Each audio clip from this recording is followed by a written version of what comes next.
Lamont Tonelli.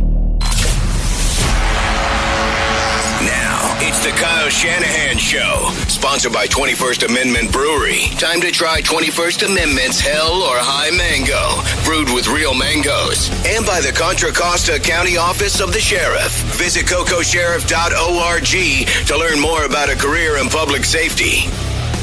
And look forward to this when we talk to the coach. Good guy, Kyle Shanahan. Kyle's on the line. Kyle, how you doing this week? Doing good, guys. How you guys doing? Doing great, wonderful. Thanks. Listen, I got to tell you, and I know you don't want to hear this because you have to try and win every game. That's the objective. But you realistically didn't think you were going to win every game this year, did you? No, I don't think any coaches ever think that. You hope for it. You gotta go one game at a time, but you never plan on being undefeated, that's for sure. Well, and with that in mind, I got to tell you, that game was so freaking entertaining, I couldn't step away from my TV. It was unbelievable. It had it all. Yeah, I wish our number one goal was entertaining. I bet it is for the business. Yeah. That's good for the NFL, but that's not what I'm trying to accomplish. And that's understood.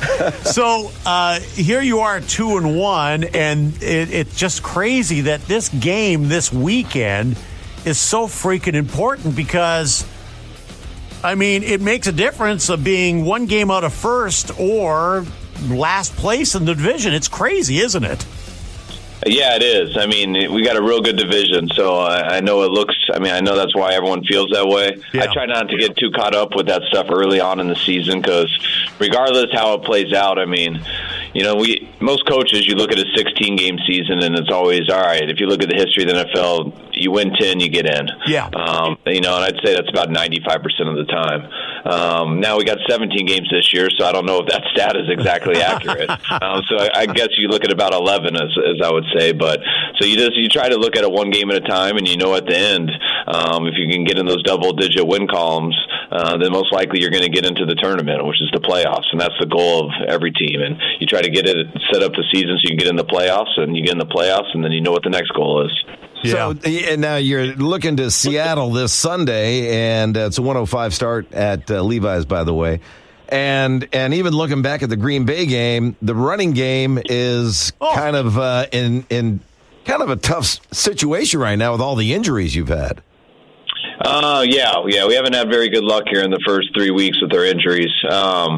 You know, and, you know, we had some rookies we put a little bit of pressure on. Unfortunately, we weren't able to have Elijah last week, and we're still not sure about him this week. You know, that'll probably be a decision we make on Saturday. He got a few reps yesterday. We'll see how he goes today. But the other guys are getting reps, and I think Trey Sermon got better. Hopefully he'll be better this week, just getting that experience each week. And eventually one of these new guys that we've gotten is going to get some reps too. So how hard is it when you get a new guy in for them to learn everything that they've got to do in your playbook? It's very tough. You know, I mean, they can't learn everything, so you know, you got to compartmentalize some of the things. And when you look at the running backs and everything, the number one thing is, do they know where to go when we're handing it off to them? And if that's the case, then you know, you got a chance to put them out there. Sometimes you don't have a choice. You know, first Philly, we dressed 4 running backs, and I didn't do that thinking we'd get them all hurt. I did that because I was trying to dress Trent Cannon as a special teams player. And by the end of the game, he was the only guy left, and we're trying to just ask him if he knows what 18 is. Does he know what 16 is? Just so Jimmy can hand it off to him. And I think at the time he was just calling him for 49 in the huddle too. So we're getting used to it. These guys are getting better at it each week, but yeah, it does take some time. So now you have not only Seattle this week, and then you travel to Arizona next week, and then a bye, and that's kind of early in the season for a bye. Would you rather have the bye later on, or when's a good time to have the bye in your schedule? I always like the bye. You don't want it the first week possible, but I think the biggest thing is you want the bye just spread out from that Thursday night game. You know, the Thursday night game is kind of a mini bye also in terms of, yeah, it sucks for the players and for us to get a whole game plan together and their bodies to recover for a Thursday night game, but you get a 3-day weekend after it, which is very unusual in the league. So I think this bye is coming at a perfect time. You know, I think it's 10 days, 9 days from now, whatever it is, So we're going to have 2 games here in the next 9 days. And after that, I think we need a well-needed rest. We need some guys to recover. Hopefully can get us some guys back. And then you go on a little stretch, and you get to that Thursday night game, and then you get 3 days off after that. And then you're good to go. You got that stamina for the rest of the season. Hey, we were talking to McGlinchey, and he always makes us laugh. He's a good dude. I've got to ask you, what did you say to the team after that game when you kind of lose it in the last second of the game? I mean, you just got to take into account on, everyone's so emotional after that. Everyone's down, and those are the toughest ones to get over. It takes a few days. Yeah. So you get that. Guys put a lot into it, and you're not going to feel great right away. So you don't try to make stuff up. But I also try to say, yeah, it's unfortunate how it ended.